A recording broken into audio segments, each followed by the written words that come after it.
Greetings, dear precious spirit soul that you are. That's just for starters. You know, there's no way for us to conceive of who we are, because we are beyond conception. Conception is like the body was conceived. Conception.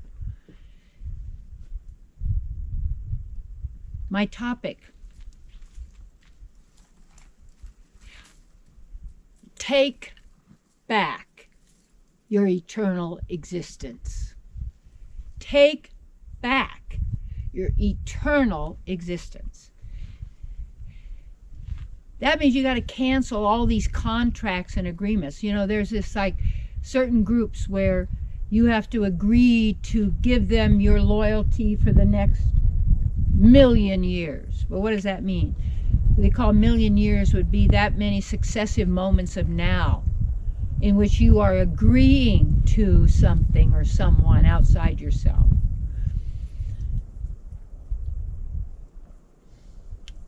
Take a look at all of these contracts and agreements that we make. Our intentions are contracts. What do you intend? That's a contract. That's a spiritual contract. Because when you really intend it, you're going to do it. People say to me, how did you do so many? How do you do so many things? How did you do so many? Well, you just go do it.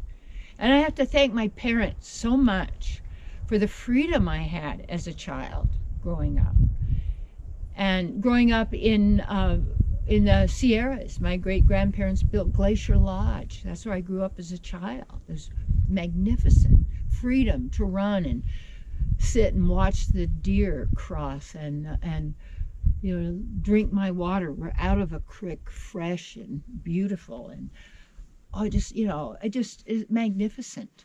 And then my parents then moving to Newport Beach, on the oceanfront, on Newport Beach, and where the swimming and the nature and the freedom. And we had the garage. I gave my kids a garage too, because the house we had, and there was this old garage that was not big enough for a car because it was a long time ago. But we were kids. My parents, they gave us a garage. It was a theater sometimes, and it was like where I'd put like bicycles together. I'd find a bunch of bicycles and then put one good one together. You know, that was fun. I'm still like that. I like to experiment. I like to explore. I like to figure out how this works and that works. And I don't do the same thing all the time forever, because, you know, once you do it and you do it a lot, you maybe might not want to do it anymore. And one of the hardest things is to give up what you call success, because you don't want to keep doing that anymore. But people think, well, you're crazy because, you know, you gotta make a lot of money. You gotta do this to be successful and to provide for, you know, your security and all. Well, yeah, probably true and all that kind of stuff in that world. But yet that's not my nature. My nature, and you take a look at what really our real nature is, and back in your childhood and such. And my nature was so encouraged by my parents that I had such freedom to explore and to play. And in Newport at that time was a fishing village, and I could run barefooted, you know, and on the beach and on the pier, and we always had jobs as kids. You know, I sold a newspaper to the bait store for $5, I think 5 cents a pound or something like that. I don't know, because they'd wrap it for the bait.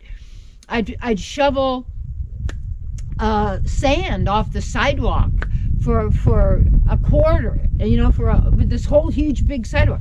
Always had money. Always found a way. Always could do things. You know, you could always make things happen. Always, or sell stuff to the neighbors. Well, we already had a great time. This is before TV. This is before TV. People don't get it. We knew the neighbors. We had a lot of fun. And we also were involved in the neighbors' fights and what they were doing, because, you know, you have to run to the window and see Al was back from a fishing trip and his little wife, Portuguese wife, Mary, and boy, they have at it. We were all watching, you know, it was better, you know, Saturday night fights. But anyway, and we loved them, and they were friends the next day, and nobody thought anything about it, and they were great to everybody, because we were family. We're still more of a tribe. We were a community. And now people have virtual communities, but that's not really community at all. Not at all, not at all, not at all. And what our opportunity here right now to do the best thing we can for ourselves is to be true to who we really are by taking back ourselves, our lives, our eternal existence. And to realize you can change your mind. The mind isn't you, and the mind is not you. You have a mind, you're not a mind. If you need a mind, you're divine mind, which means you are full conscious awareness. You don't need a sub and an un. Why? That's a computer system. You are divine being, you're all-knowing. You are wisdom itself. And yet it's not mind wisdom. And divine wisdom knows how to handle everything here and beyond. Because you're not in the way, you're not interfering, you're not throwing your power away to everybody and everything else. And to all of this cult of personality, and so busy hating and wanting to kill and get rid of and all of this. And who's fostering this? Who's making the money from it? Who's generating the energy for that? Who's using you to do what they want? And then they give you awards too, or they threaten you through blackmail or whatever it may be, or fear. And what happens is we agree to this because we are the power. And don't puff yourself up, you're the big deal. You're not the big deal. We're little deals. Mini winnie winnies. But it's enough and fully attached and sourced from the unlimited. And how you take back yourself.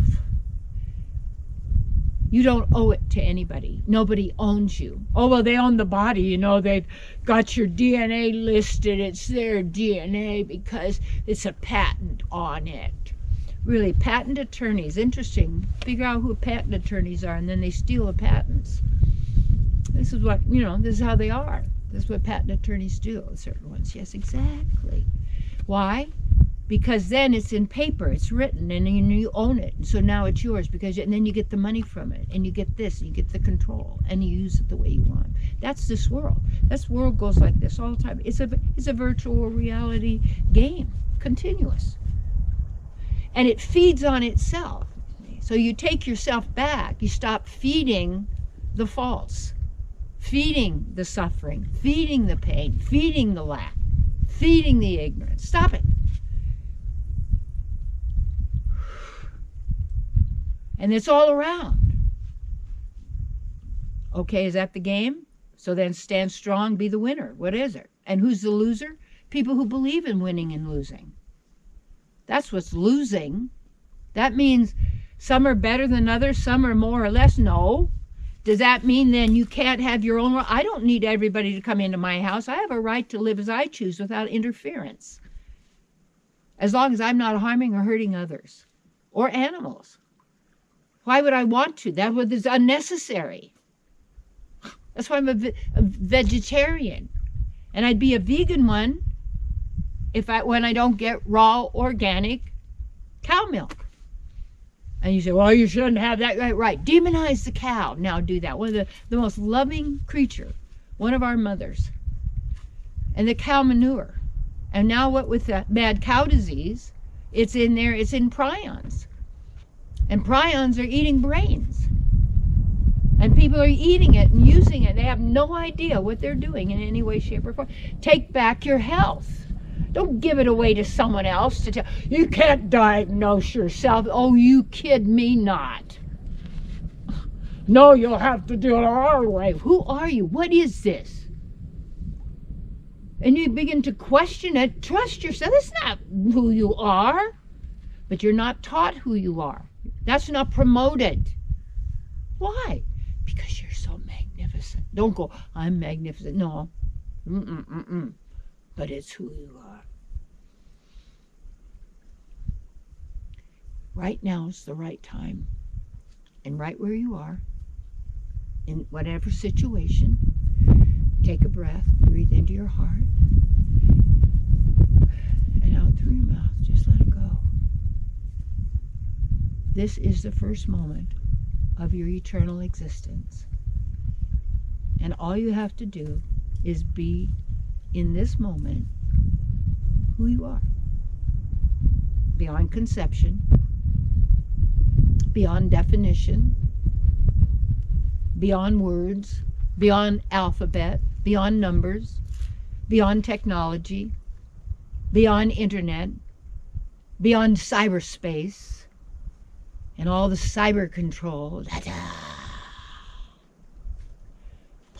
So petty, so nothing compared to you. Take back your life, eternal existence, now.